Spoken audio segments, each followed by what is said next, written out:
Are you getting a new puppy? Then you'll need the right gear to set them up for success. Many new dog owners waste loads of money buying the wrong things and can forget key essentials. By the end of today's video, you'll know exactly what you need to get and what you don't. So let's take a look at the puppy essentials checklist. First up is a collar and an ID tag. Now, an ID tag is actually now a legal requirement here in the UK, so it's really important to make sure that you don't skip this. On the ID tag, you're going to need your name, your postcode, and a contact number. Next one is a lead. The one that I recommend to you is a 6-foot rope lead. This is going to be absolutely fine for all walking and all training purposes. Next up is a crate and a bed, and yes, I definitely do recommend that you buy a crate for your puppy.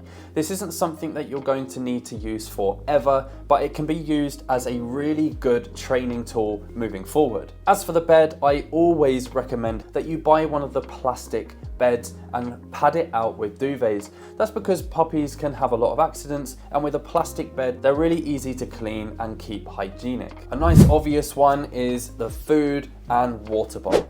I always recommend just a basic stainless steel bowl. They're super easy to clean and to keep nice and hygienic. Depending on what you're currently feeding your puppy will depend on where you want their diet to go.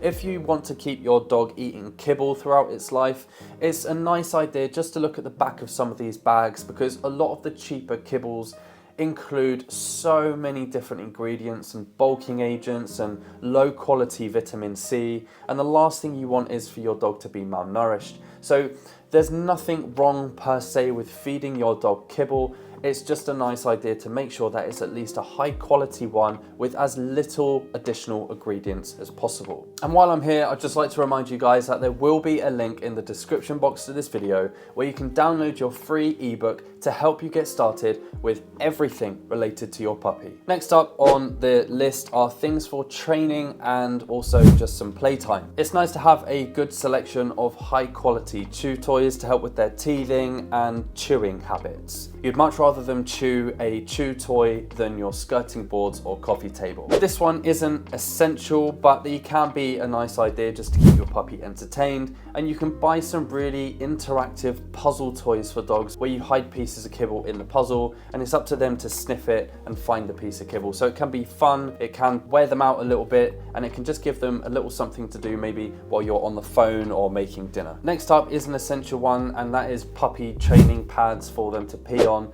The last thing you want is for them to be peeing and pooing on your clean carpet or hard floor surfaces. Next is a training clicker and treats, both essential items in order to get the training process going with your dog. If you're unsure on how to use a training clicker, I do have a video that I'll put up here, so make sure you go and check that out to make sure that you know how to use the training clicker effectively. Next up is grooming and health supplies. You're going to need to buy yourself a puppy shampoo and a brush to keep your puppy nice and clean just in case they get muddy, and also a brush.